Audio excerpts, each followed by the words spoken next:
Welcome to the Investors Podcast. I'm your host, Trey Lockerbie, and today I've got with me Tavi Costa. Tavi, welcome to the show. Thanks for having me, Trey. I'm super excited to have you on because we've been talking a lot about inflation on this show, and I know you have a very succinct outline or guideline for inflation, mainly around, I've heard you describe it as 4 pillars of inflation. So I'd love to start off with you just walking us through what you think the 4 pillars of inflation are. Well, really used to be 3, and one of them is really a long-term one. So I'll explain that. But the 3 main ones to start with is, I believe that we're seeing with the Federal Reserve right now is a wealth transfer from the government to the people. And I can see that on the data very clearly. Unfortunately, a lot of people are not focusing so much on the data because there's so much inequality issues. But what we're seeing today is a very large increase in net worth of individuals, especially in the bottom 50% of the population. It really is happening across the entire parts of the society. But the bottom 50% is one that calls my attention, at least, because it's highly linked to the increasing value of the housing market, but also the policies that we're seeing so far on the fiscal side. From my understanding of emerging markets that have had a lot of those policies in place with the focus for the bottom 50%, usually what we see is a large increase of demand of goods and services. That is not to mix with the roaring 20s thesis at all, but I think that fits into the inflationary narrative. Number 2, we have some of the supply constraints. We've done a lot of research going back to the 1919 Spanish flu. And what we saw back then was that raw materials became rare. So we wrote a paper in December of 2020 about the issues that we could potentially see in regards to the supply disruptions. Well, that kind of happened until now. But what is next after using that as a roadmap? And what we see there is that the next step would be a large increase in wages and salaries. As cost of living begins to rise, you start to see the demand from workers to also want to be paid in higher wages and salaries. In fact, back in 1919, after the Spanish flu, we saw that 1 out of 5 workers was engaged in a labor protest back in those days. And so I think there's a high probability that we may see that. Right now, we see job openings at much larger levels than we see of unemployed people. And so it's a matter of time. And if you look back since the 70s, we've had a secular decline in wages and salaries growth. And that has been one of the structural changes that I think would really feed into the inflationary thesis and become, I think, it's going to look like a wage spiral growth, like similar to what we saw in the 70s.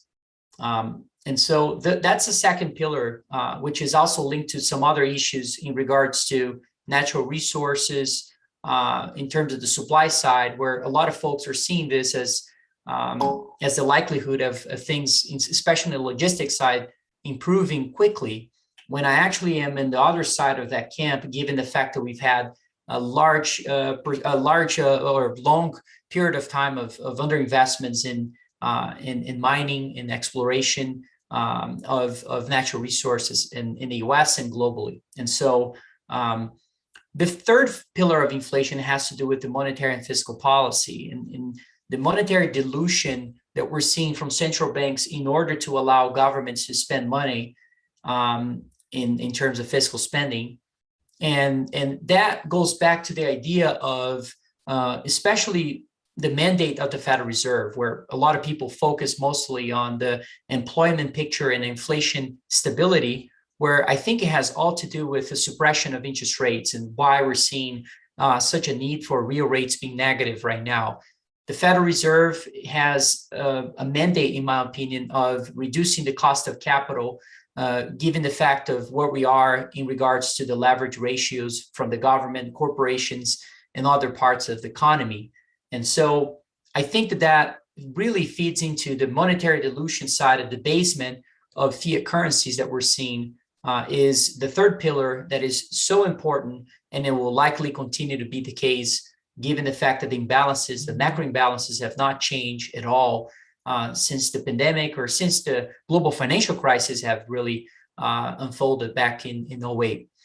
The fourth pillar, which I think it's a long-term sort of a lot of implications that we'll see developing in the following years and perhaps a decade or so from now, has to do with the China situation in the US. And that, in my opinion, is the deglobalization patterns that we're seeing. Started really with Trump. At the beginning of that, we saw the idea of using tariffs as a way of tackling the situation, and tariffs on imported products from China. And that shifted now with the idea of, it seems like a fiscal arms race between China and the US.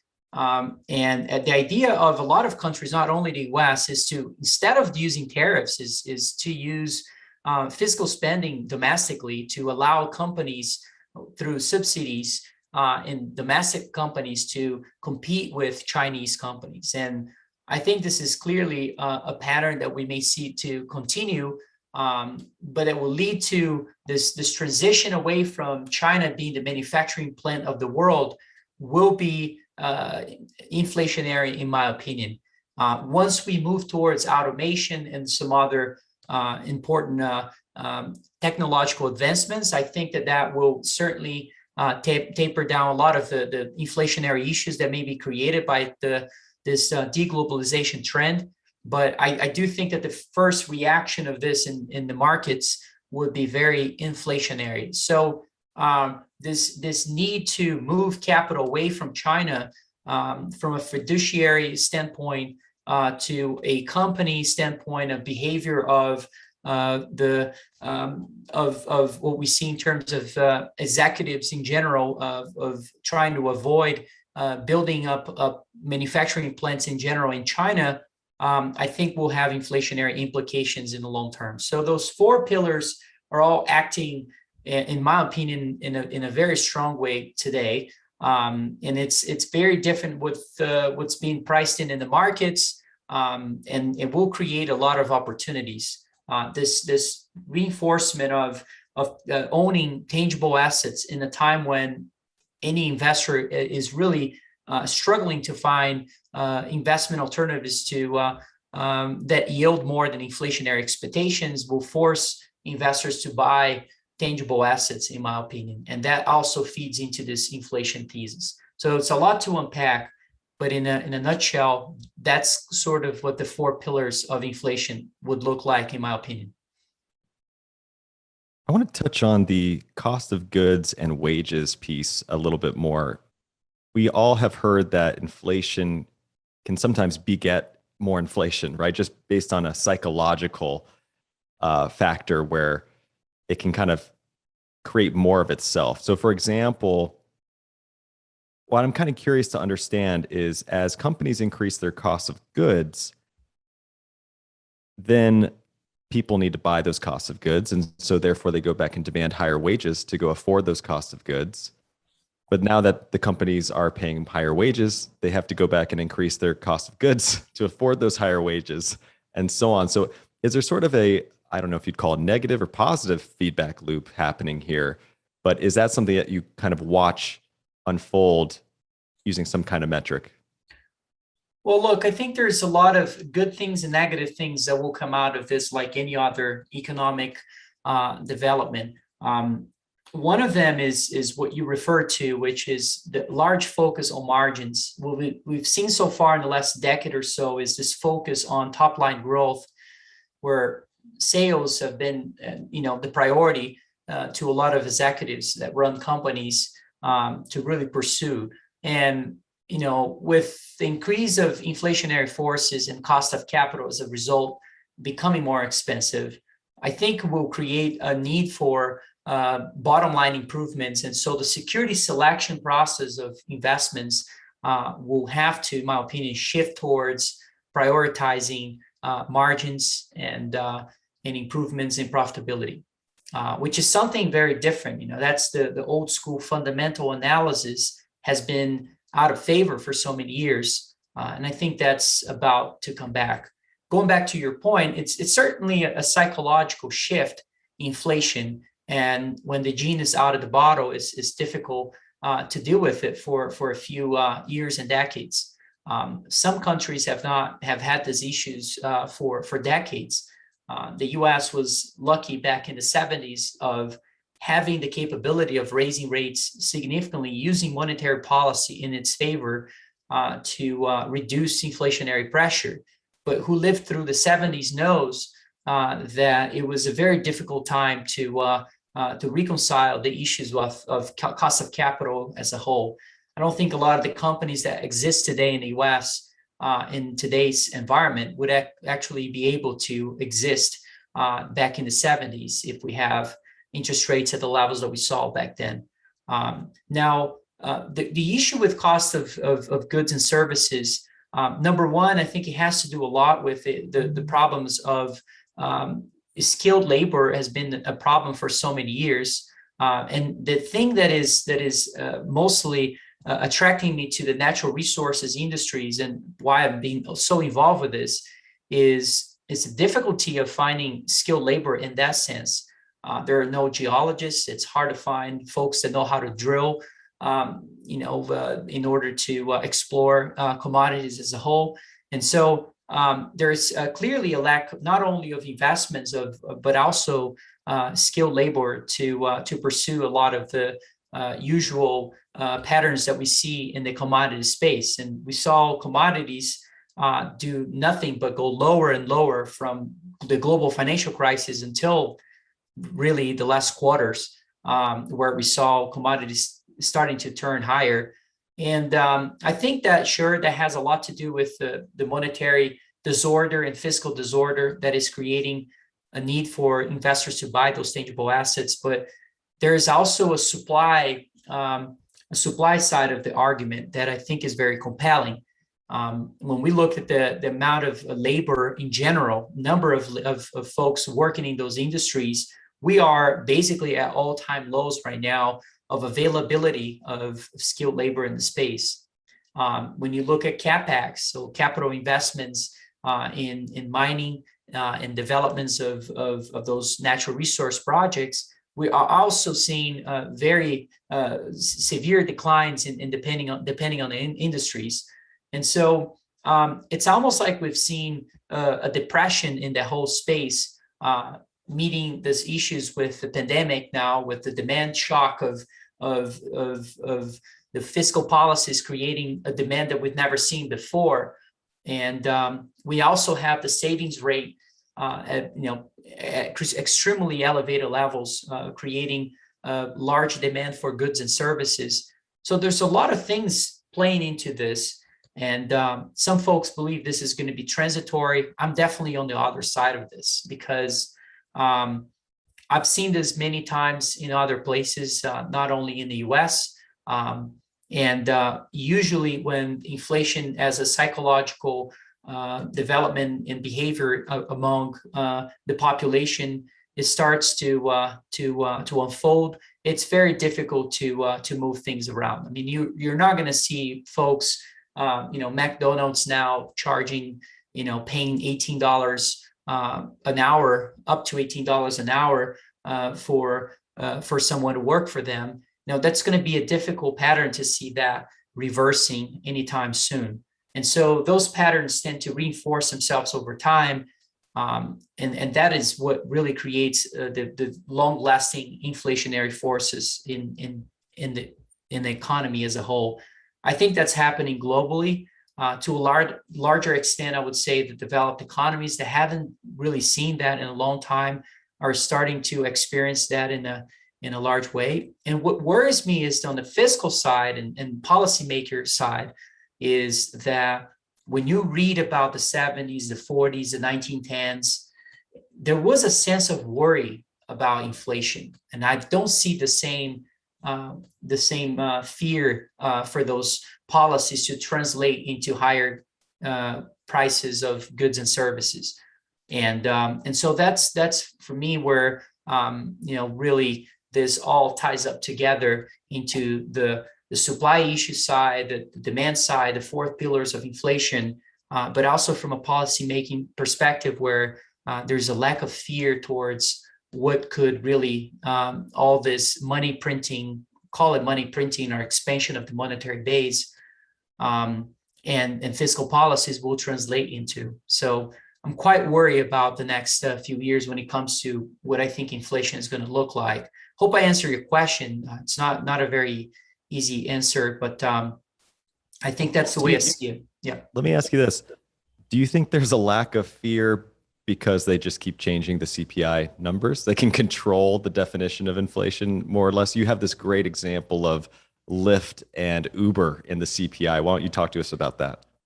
That's a good question. Well, Lyft and Uber, there's something called the intra-city transportation component of the CPI, where if you looked at back from January 2018 to now, the growth in that component is about 5%.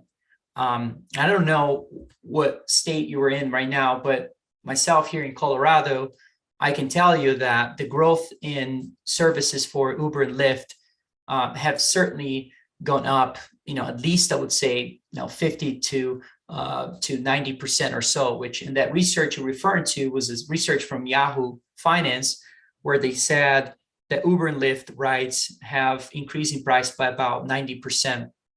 And that is completely out of line with what is being calculated on the CPI, which, number one, they don't explicitly say if Uber and Lyft is part of the CPI. And if it's not, who is, I don't see a lot of people really taking cabs rather than Uber and Lyft. That would be an insane form of calculating intra-city transportation, which is exactly where it should be, the calculation or the inclusion of Uber and Lyft as part of that. But that's just one example. You can look at the price of agricultural commodities. That is another great example of that. Even the price of or cost of used car prices, we've seen that rise significantly, and very few people talk about this.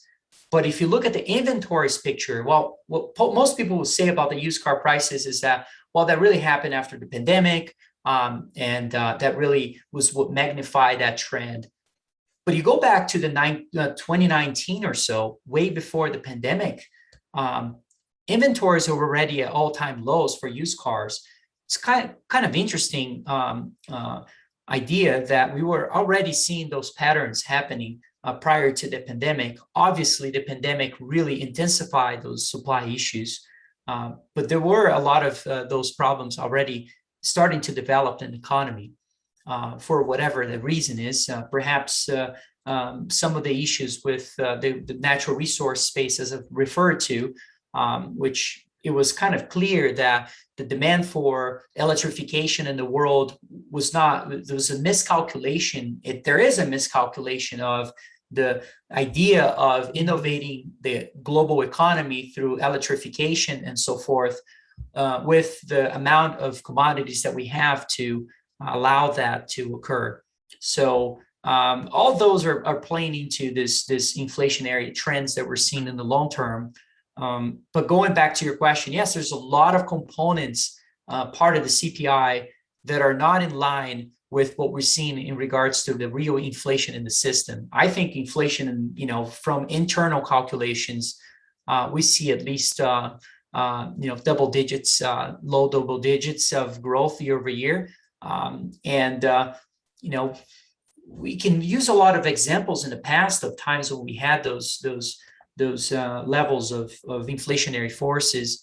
Usually they stick around for longer. Even if we use a transitory example, the 1940s is a great example where we saw inflation going above 5% in a CPI calculation twice during that decade.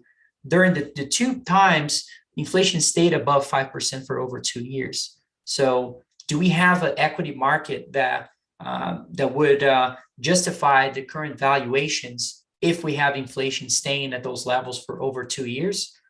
I think it's a tough justification of the current multiples. And so I'm quite worried about the implications of inflation in the rest of financial markets as well. Another quick question on wages. I'm not sure if you're familiar with this chart.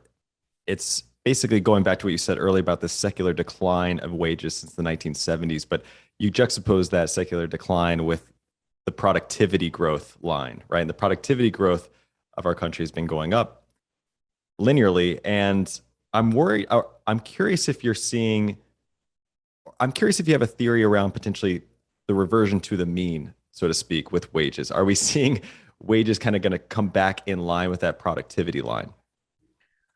Well, there is certainly a possibility that that could happen. I think wages and salaries are very long-term trends that, at least from my understanding of smoothing out the volatility and looking at the data on a 2-year horizon in terms of the delta. And if you go back throughout the 40s and 50s and 60s, those are usual trends that develop themselves and build on themselves over time. I think we're kind of seeing one of those now in regards to wages and salaries. We haven't seen minimum wages that don't go up since 2009, I believe, and so there has been a sense of the initial reaction really comes from the cost of living rising that really makes folks to start demanding higher wages and salaries. And we haven't really seen that in a long time. Usually inflation, at least in the last few decades, have been very cyclical. We saw inflation rising, and we've been in this vicious cycle of policies in general, which is inflationary forces begin to rise, and the Federal Reserve immediately starts to change their policies. That creates a financial shock that is immediately accompanied by a large increase of fiscal and monetary stimulus that feeds into this long-term inflationary problem. We've seen this since the 90s, basically, with Alan Greenspan starting to really intervene in a larger way and perhaps trying to avoid the cyclicality of financial markets. And it certainly seemed like for a while that the Federal Reserve was succeeding at that. But I'm a strong believer of business cycles still exist, and I think we're still going to see the reckoning of high valuations at some point. It's really a liquidity issue that is created at some point in regards to cost of capital or some exogenous shock or anything like that. So now wages and salaries is something that we have not seen, especially coming from executives. If you look at the surveys coming out from manufacturing surveys and non-manufacturing surveys when in regards to paying up higher wages and salaries and employment plans of those folks, clearly we're seeing upward trends of those indices as well. And all those feed into this idea of we may see a larger increase of remuneration of workers as a whole. I am very focused and also looking for what are the companies that will be squeezed from those margins. The ones that have less buying power and selling power as a whole will be the ones that are really going to get hurt. And there are quite a lot. And there are some companies who will really benefit from this environment. And I think the natural resources would be one of them. Productivity is it's an interesting topic because when it goes back to the idea of owning tangible assets, you don't want to own that if we're seeing organic growth in the economy that is really being happening without the need for fiscal and monetary stimulus. If you are a believer of that, where we're starting to see a new era of productivity, which we've seen that before, by the way, we've seen that during Industrial Revolution and some other periods of history. If you think we're going through one of those, it's an important trend that may actually cause this wages and salaries growth to become actually cyclical and go back to a downward secular trend. That is not my belief. I think that inflation is a problem here that is here to stay. I don't think that any of the technological advancements we have in place today will be capable of preventing those issues from happening. And I think that in regards to fiscal and monetary stimulus, I think we may see more rather than less in the next few years. And so this dependency of policies in order to create growth in a way, I think will likely continue. And so we sort of seen this disciplinary seatbelt come off back in the 70s with the break of the gold standard. So, government debt, growing at those times in a significant way, all the way to what we see now. And there's almost like this new awakening, of a rude awakening that I call, among folks, asking for this discipline to come back. And so that's why we're seeing so many developments with the crypto markets and some other markets, with the idea of really moving away from fiat currencies that are backed by corrupted governments, and a lot of indiscipline as a whole when it comes to the monetary and fiscal disorder. So quite interesting what's happening. And I think that tangible assets, and this need for buying tangible assets, regardless of what investors find as the way to expose themselves towards, from housing to crypto to commodities to gold and silver, all those look attractive, in my opinion, in the next for the next few years. So what I heard from that was, going back to your McDonald's example of wages going to $18 an hour, there's obviously an incentive there where maybe the executives choose to then start putting kiosks at the front, or where we're displacing workers if they start to become too expensive. But from your point there, it sounds like maybe the Tesla robots of sorts are still a few years off. I think it's still a few years off, and I would say maybe perhaps even a few decades off. I'm happy to change my opinion if I see a large trend towards automation that really drives a deflationary environment. I think that would be important to look at. However, even in order to develop those tools as a whole, the need for copper and iron ore, and other base metals that will be used, silver itself, to develop everything that will be needed to replace human labor, I think will be significant, and will create a large demand for tangible assets. So the initial reaction in the markets, I think, would be perhaps in a way inflationary too. I believe that automation will take place at some point, and artificial intelligence will be a lot of those changes in terms of the technological trends will perhaps reinforce another deflationary shock at some point.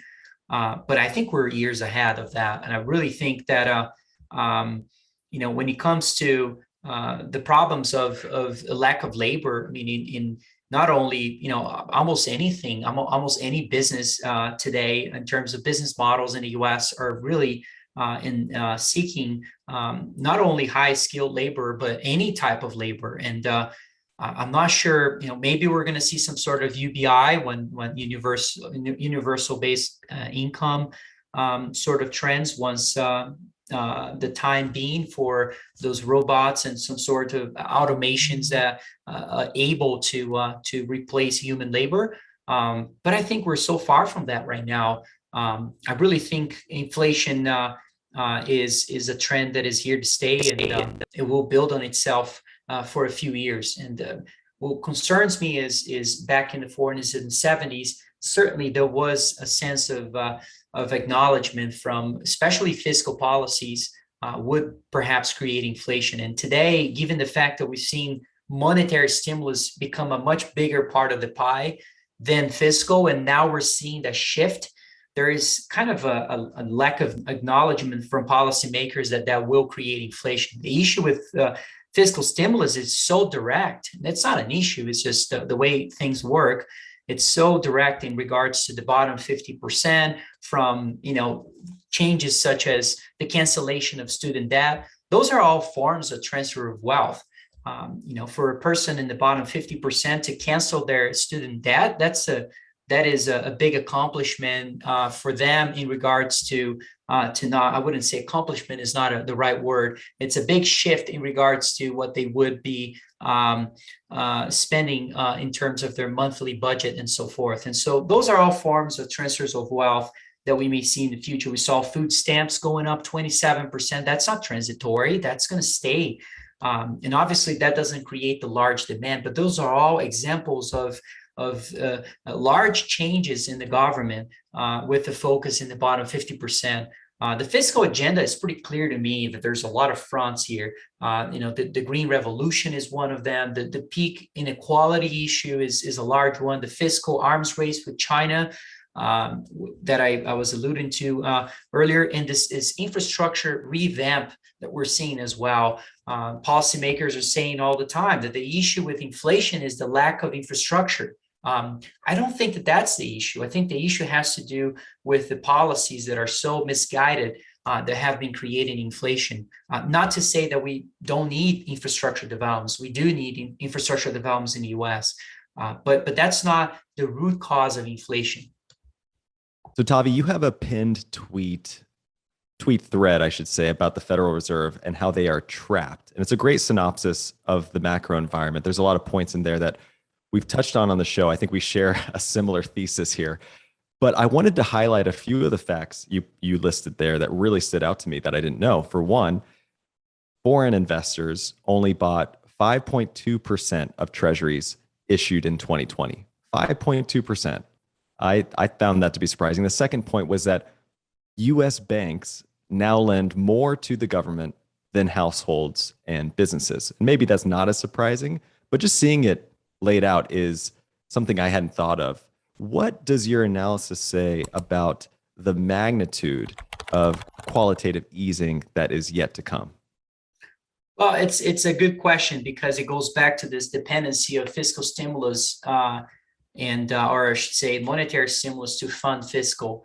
And in regards to the foreign investors, when it comes to participating in the treasury market, it's an issue that we've seen. It's sort of also a secular shift that we're seeing in the markets, where we used to be able to fund most of our debt here in the US through foreign investments. And unfortunately, that is changing quite a lot. And it's making more and more the Federal Reserve as the buyer of last resort for those treasuries. And what called my attention on this was the amount of issuances of treasuries in the last months, especially, and where I don't think that that's going to change at all. As I alluded to, those four kind of main fronts of the fiscal agenda, I think, fiscal stimulus, or I would say policymakers are always looking for a reason to spend money.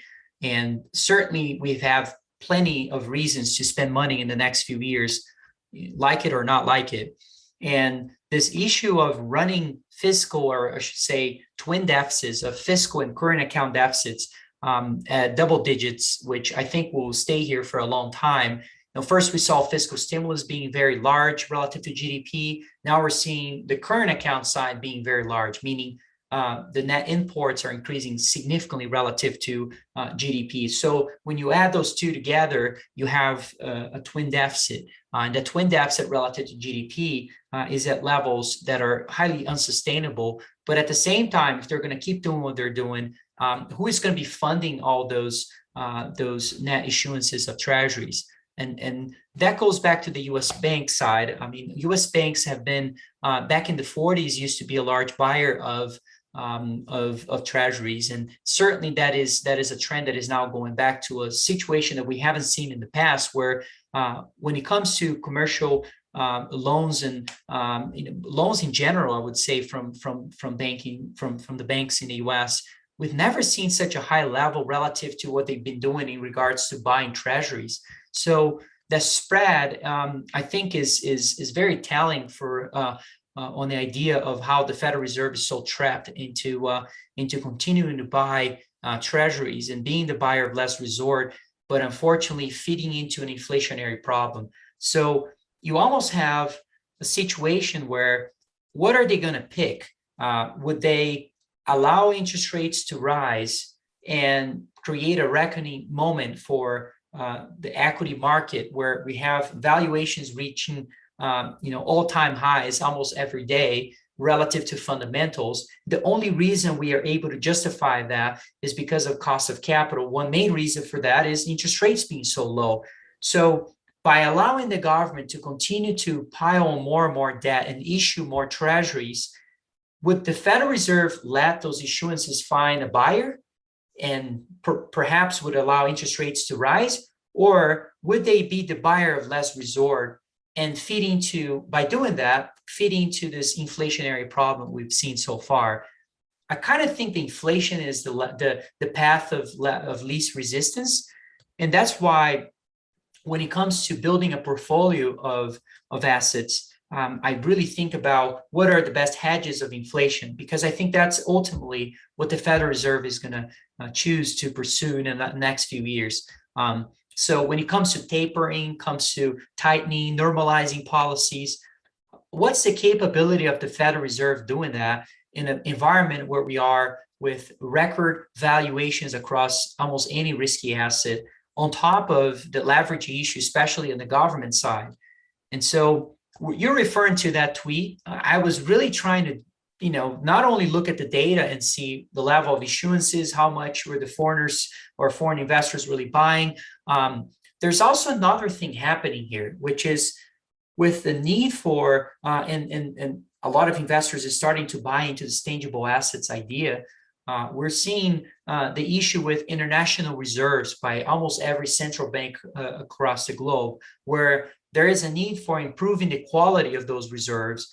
And certainly the quality of those reserves would not be linked to owning a lot of US treasuries, would be linked to owning some sort of tangible asset of high quality.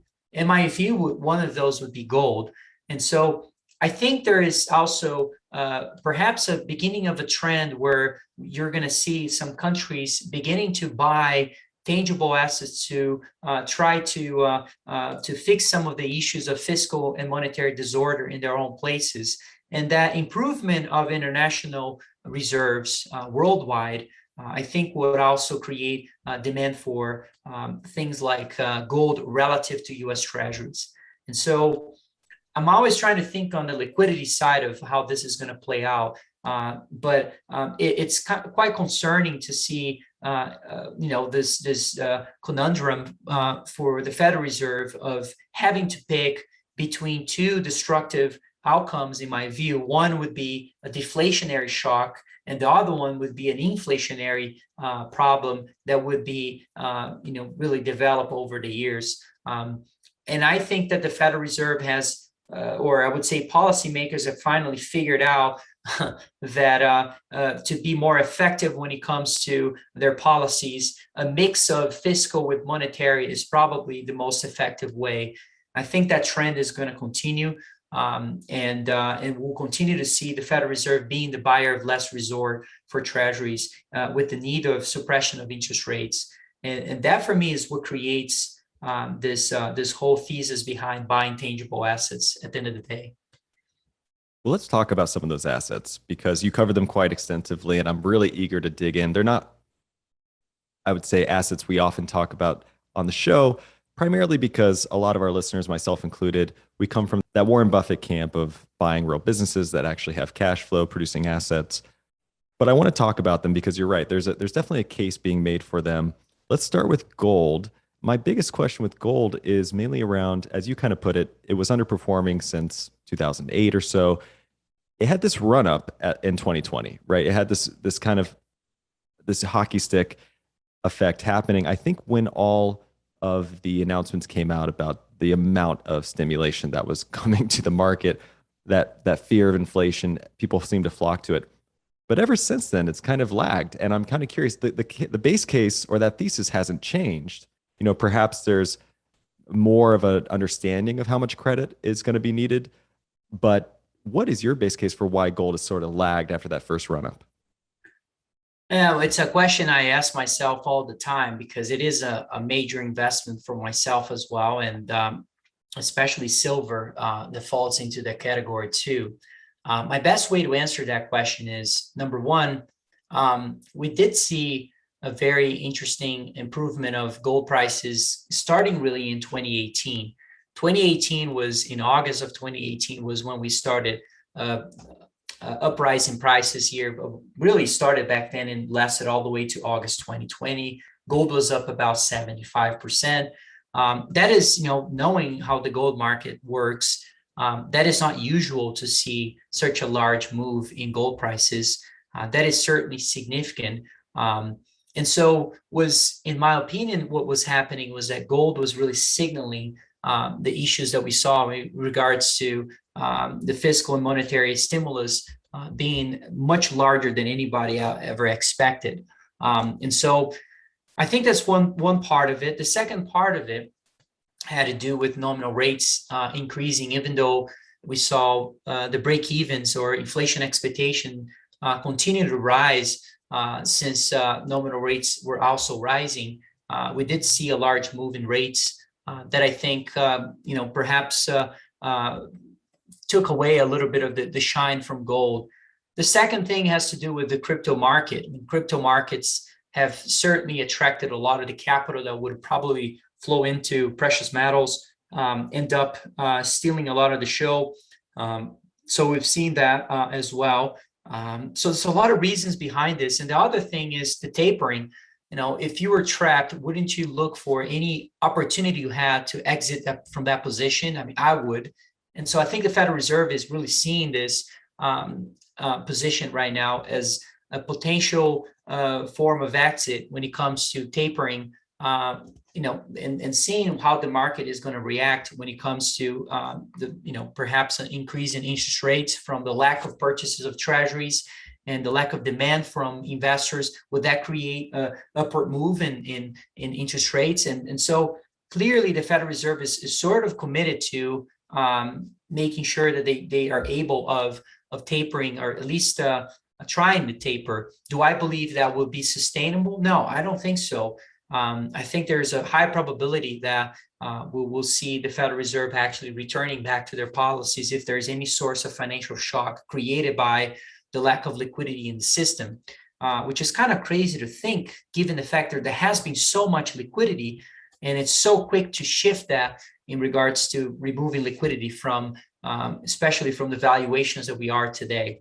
So it's a very tough answer, but I think that those are the best ways of tackling this. I think it became sort of a conventional trade in 2020. Usually conventional trades never end well.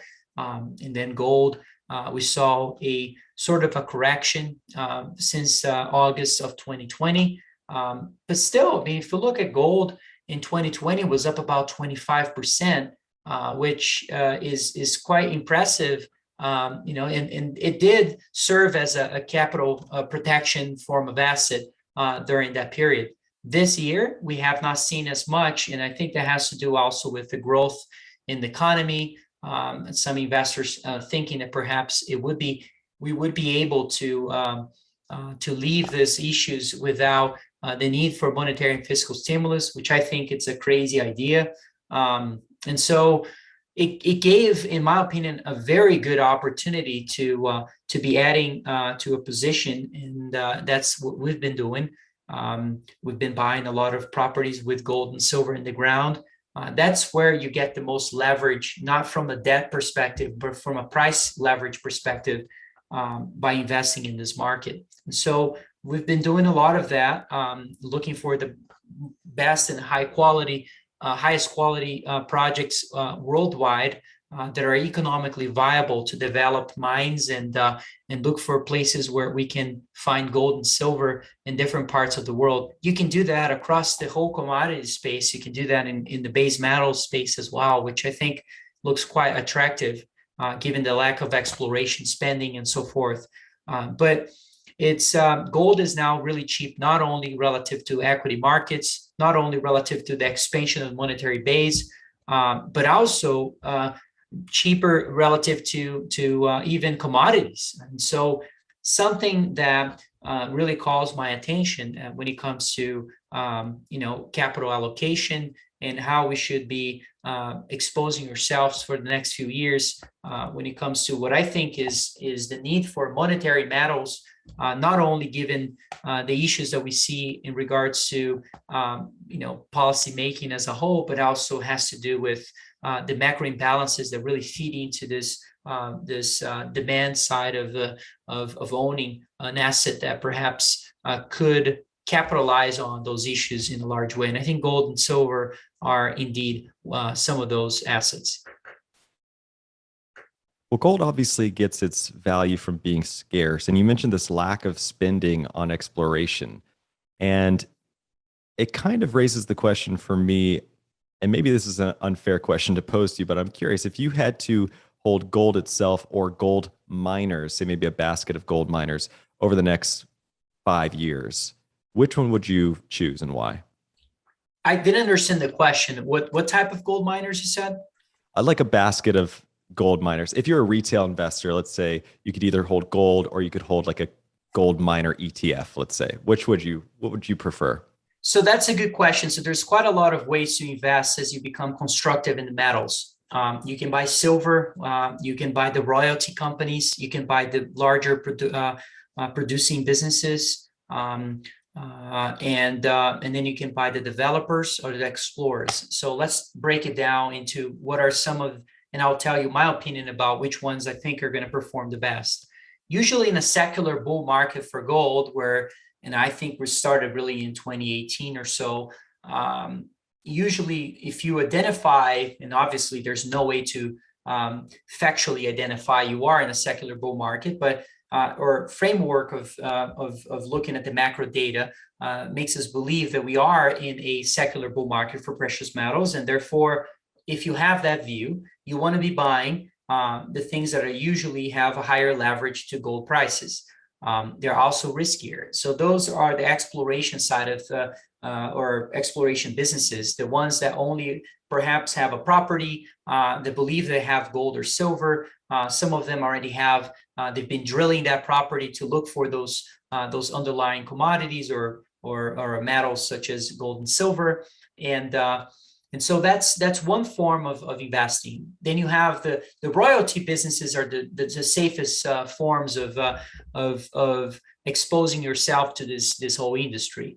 The larger producers, which are the Newmonts and Barricks and Kirklands of the world, those are also quite interesting. They have a stream of free cash flow over the years. They've been producing consistently for over a decade. A lot of those companies are being able to create a very large balance of cash, net of debt, for the last few years, given the fact that gold prices are so high, but their costs remain very low. And so you're seeing a very large improvements, fundamentally speaking, for a lot of the producers.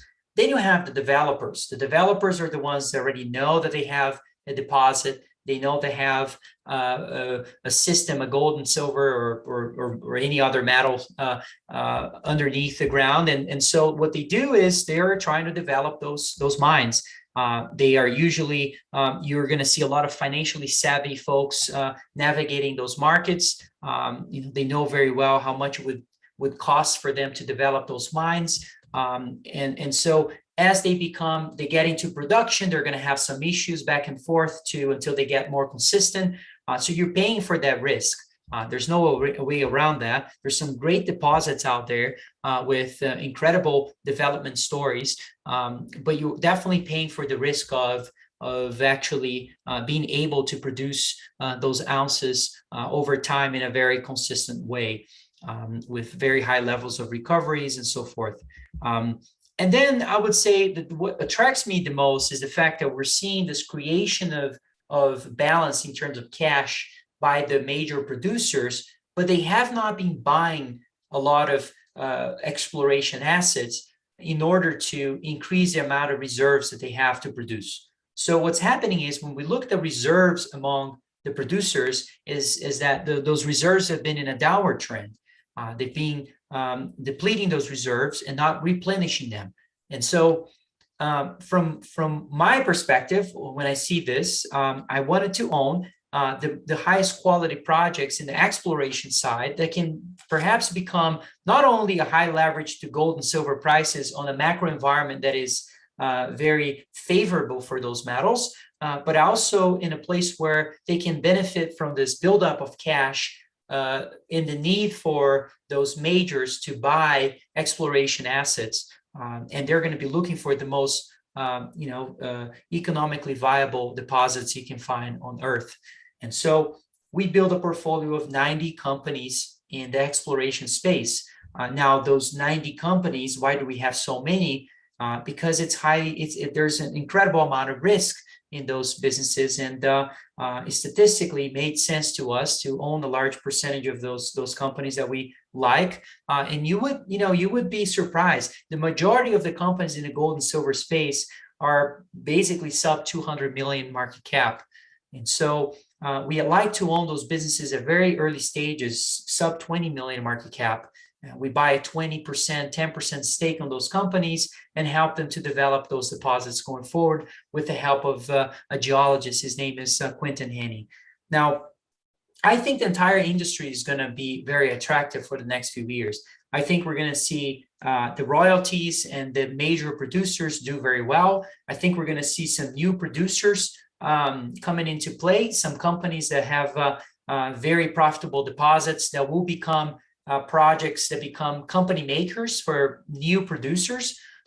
So basically, my answer would be that if you own the top 5 companies in the market today, I still think you're going to do very well. It doesn't happen to be that's what I've been investing. I've been investing, as I said, on the other side of the industry, which is much riskier, but we have a whole team in place in order to tackle that as an opportunity. I think there's very few investors with the long-term mentality and the capital really going after those exploration assets. And for me, it's not only the macro imbalances that create the demand, but also this need for supply of new ground to be produced. And I think that companies that provide those high-quality projects will be in high demand for the following years. So it's tough for me to say names, specific names. There are a few names that I really like that will be, in my opinion, company making types of projects. SK Mining would be a great one, a great example of a company that is in its process of discovering its ground. There's some other companies that have already done very well recently in regards to discovery that will look like new producers, or perhaps will be bought out by larger producers. Newfound Gold would be a great example. That's in Newfoundland. Kingfisher is another very early stage company that we have a large belief that would be a company that will look like a large discovery. Goliath Resources is another one that we think would be a company that will show a lot of strength when it comes to developing a discovery and then moving towards becoming over the years. And those processes take a long time. That's why when you ask those questions about transitory, building a mine, it's hard enough to find a discovery. When you have a discovery, then it takes you another 5 years at least to develop that mine. So this idea that the demand, the supply of metals will catch up with the demand so quickly, it's just not correct at all. And so there is a timing constraint here, part of the variable as part of this equation that I think is understated when it comes to the transitory argument. So look, I hope I provided some names, but I would say that the whole industry looks very attractive. But I like to own the highly leveraged one, which makes sense in regards to also what they offer when it comes to the quality of those projects. You recently posted, and by the way, for those who haven't checked out your Twitter feed and all the charts that you guys post, they're incredible. They're very simplified, easy to digest. One stood out to me, which was around silver. And I think it was a 30-year chart and monthly candles. And there was basically a wedge that silver was starting to break out of, if I'm not mistaken. What's your base case on silver? And I've heard you call it the most asymmetric bet of the bunch. So walk us through why you think that is. Well, I think in this world where we're going from the old to the new economy, and commodities is the highway to go from this, make this transition happen. I think there is going to be the need for commodities that play into the base metals side. And when you look at silver, it's right in between, having the features to allow this transition to happen, but also is a huge part of the monetary system, as it played into being an alternative for fiat currencies over the years. And I like that the optionality of silver in a large way, and it kind of it perplexes me actually, the fact that silver still trades below $30 an ounce, given all the issues that we've seen so far in the macro side of things in the last few years. I think silver not only looks cheap relative to money supply, the monetary base itself, broad equity markets, to gold itself as well. And when you go back to times in history where we've had this inflationary decades, you can use the 70s, you can use the 40s or the 10s, 1910s, all of those, actually, we saw commodities outperforming equity markets in a large way. Some of those situations, we actually saw equity markets suffering during that period. It wouldn't surprise me given the fact that valuations are so high today. So when I look at the commodities to equity ratio, which is basically at a 50-year low or so, I start to think, well, what are the best ways of positioning myself on the long side of this trade, which would be long commodities? Should I be buying oil? Should I be buying natural gas and agricultural commodities, base metals, gold? And then I looked at silver, and silver is the one that looks cheap relative to almost any asset in the world today. And I know that the difficulty of finding silver in the world, given the fact that I'm so involved with the mining exploration side and development of mines as a whole, as a capital allocator, not as a geologist, I know the challenges of finding gold and silver. And I think that as we push towards this more innovations on the technological side of things, we're going to see a large demand fitting into the silver market. And I know the silver market is a very thin market in terms of volatility, in terms of liquidity as a whole. And so when we start seeing large capital allocators buying to the silver thesis, it's going to look like a large squeeze in prices, a long-term squeeze type of movement in the price situation. I think we've seen parts of that move in August of 2020, and that was when sort of it peaked recently, and we've been kind of going sideways since then. I think the silver is consolidating in a large way. When you look at the long-term chart, it looks like a massive cup and handle. I'm not so, a great technician, but I look at technicals. And when I look at quarterly candles going back, 5 decades or so, and I see the silver price forming this massive cup and handle, it's one of the most bullish charts I've ever seen. It's almost like I can't stop looking at that chart. I really think when silver breaks out, it's going to be an explosive move to the upside. And I can't stop thinking about what would that do to any company that owns silver in the ground, which provides even higher leverage to silver prices. So I don't know when it's going to happen and if it's going to happen, but I believe that it will. I believe if we are in a secular bull market for gold, silver is going to follow, and it's going to lead the way to the upside. And we're going to see the gold to silver ratio fall into a large way, probably go back to its average at about 30. And once that happens, I think it's going to lead to a lot of capital allocation towards this whole industry. It's a total lack of liquidity in exploration, development. The whole industry lacks liquidity as a whole. And I think we're going to see that coming back in the following years. Those businesses are looking more and more lucrative, just where prices of metals are today. They don't have to move at all. And so it's attracting more and more capital, and I will continue to attract more and more capital over time. And so I think the next few years, we're going to see an explosive move for silver. And I'm trying to look for the most compelling stories within the silver market that I could own in order to be positioned for that move. And so I'm very bullish on silver. I think it's the cheapest metal on earth. I've said this a few times, and it's the most asymmetric opportunity in the markets today, in my opinion. One metal we've never discussed on the show, to my knowledge, is palladium. So walk us through, maybe there's some overlap as far as the bullish case for palladium, but I'm curious, how does that kind of stand with gold and silver? Look, I think all of those metals look quite interesting. I think to be frank, the supply the supply reasons to own gold and silver seem a lot more compelling than any other base metal or other precious metal. However, there is certainly a need for platinum and palladium for the next few years, and we've been exposed to those through exploration assets. We like to own those metals as well and have exposure to it. They are just like silver. Think of silver in steroids in terms of volatility. They're very volatile.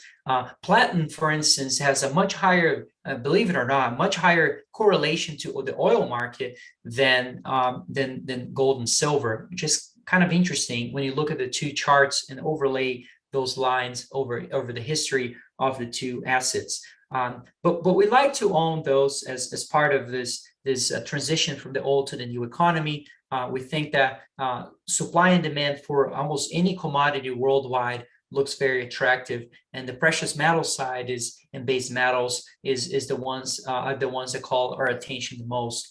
We did a whole breakdown into precious metals, base metals, energy, and also agricultural or soft commodities, and even coal. And what you find there is there's quite a lot of interesting things going on in regards to fundamental analysis of those companies that are linked to those commodities.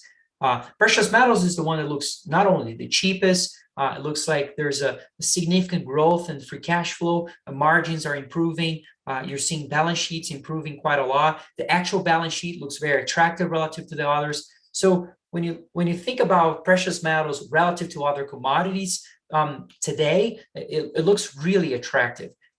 Energy looks very profitable as a business right now. However, you paid up for the leverage. So there's quite a lot of leverage. The balance sheets don't look as attractive. So they have more heavier balance sheets relative to the other commodities. Then you come into the base metals. Base metals kind of had a run recently. So in regards to valuations, they don't look as attractive as the other parts, but they still look very profitable when it comes to the growth in fundamentals. And also, I would say we're seeing, unfortunately, an increasing cost that is being linked to the base metal stories as well. So that is something to be aware of, but they don't look as attractive as precious metals. But obviously, if the whole market is going to go significantly higher, I think you want to own the whole spectrum of commodities. Agricultural commodities look quite interesting as well. I don't have an edge on them. I don't understand exactly the business model as well as I understand precious metals and base metals, but in oil as well. But I think there are some opportunities in that as well. When you look at the fundamentals and the free cash flow yield for those businesses, you look at the balance sheets, look attractive, they look healthy. They have a very significant amount of cash balances. I've seen costs not increasing as dramatically as other companies. And so that looks quite attractive too.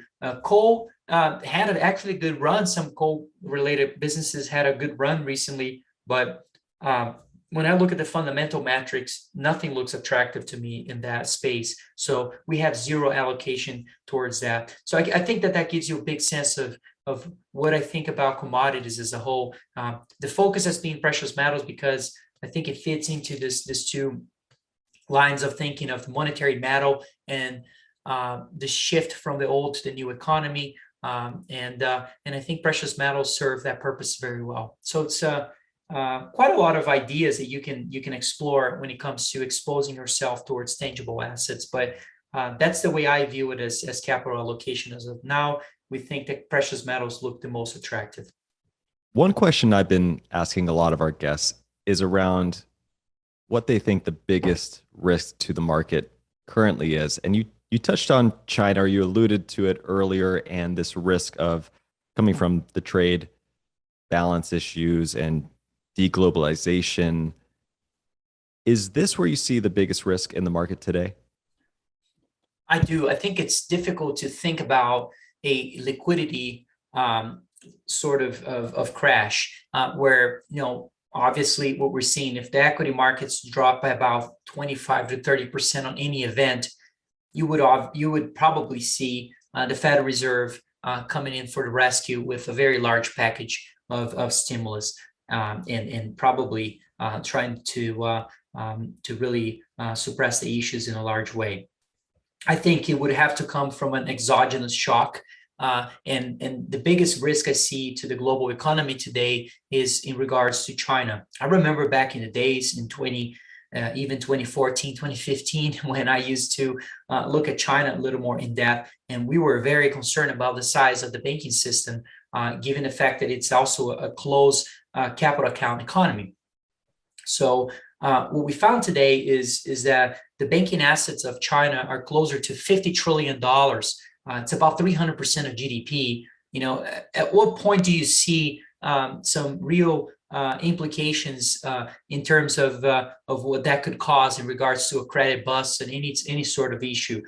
I think that the biggest risk for China is inflation. The economic model of China, you know, with exports and actually buying a lot of raw materials, meaning commodities in a large way, it has worked because commodities were really cheap over the years. And now that's shifting. And I think that will create a problem in the Chinese economic model. So I've been very focused on that. I think that the crackdown on the CCP on domestic companies has a lot to do with the crackdown in actual inflation, that they would never admit to it. But clearly, to me, no one would shoot themselves in the foot by doing what they have been doing in regards to the changes when the crackdown comes in from the CCP and really damaging a lot of domestic companies in China. Even though we've seen some degree of that happen in 2015, 2016, today, we're seeing a much worse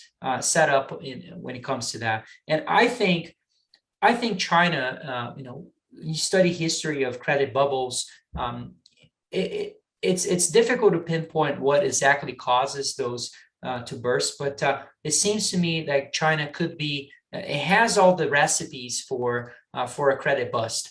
And I don't know what the Federal Reserve would be capable of doing if that would actually occur.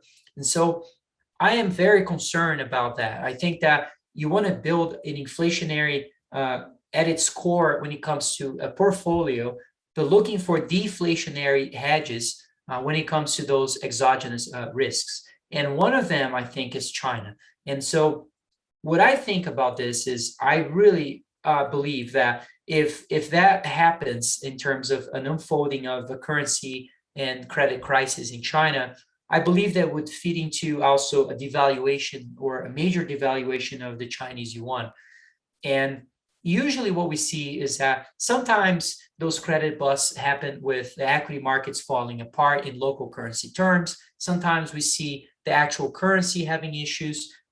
But one pattern that we found throughout either Asian markets and South American markets and other developed economies as well, is that gold in local currency terms tends to do really well in the subsequent years of those issues. And so we own tangible assets, mostly gold, silver, precious metals, base metals. And then we have some short positions in the Chinese currency. And so, mathematically, that is being long precious metals or tangible assets in Chinese yuan terms. So we like to have that as just adding to the asymmetry. It's an insurance policy. That's the way I see it. If we're wrong about this, we lose 1 or 2% of the portfolio.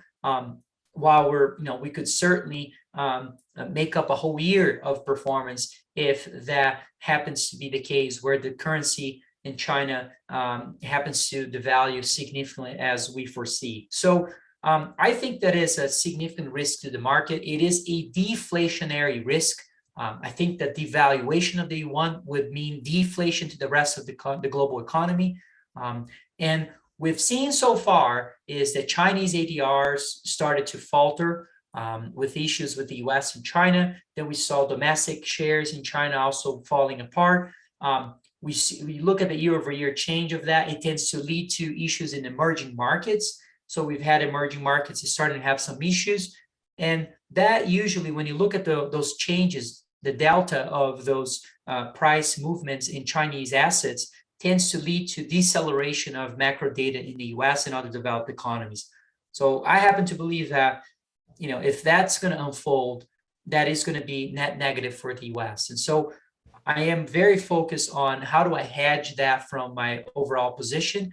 I think that the best way is really by being short the Chinese currency and being long US dollars. Again, if I'm wrong, no, it's not the end of the world, but I view it as a very important insurance policy for the rest of the portfolio.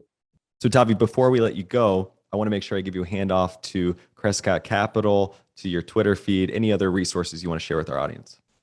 Well, thank you for allowing us to share that, Trey. I would say our website, crescat.net, is where you can find our letters and information of our company, but also a lot of content in regards to interviews and presentations that we do almost weekly and daily. You can also find my Twitter at Tavi Costa, where I share a lot of macro data and charts and ideas and thoughts about what we are positioned in our portfolio. And you can also find me on YouTube. If you just type my name, there's quite a lot of interviews where I share my views just like this one. And I really enjoy doing that and sharing some of the concerns and opportunities that I think that are today in the markets now. Tavi, this has been a lot of fun. I learned a ton. I know our audience is going to love it. You've been very generous with your knowledge and insights, and I would love to have you back and do this again. I'm watching silver myself closely as well as gold, and this China issue is an interesting topic that I think we should explore a little bit more. So thank you so much again for coming on, and I'd love to do it again soon. Absolutely, Trey. It was a pleasure to talk to you, and thanks for having me again. Thanks for watching. Make sure to subscribe and hit that notification bell so you don't miss out on the next podcast episode and new investing resources. What are your takeaways and thoughts on this discussion? Let us know in the comments section below.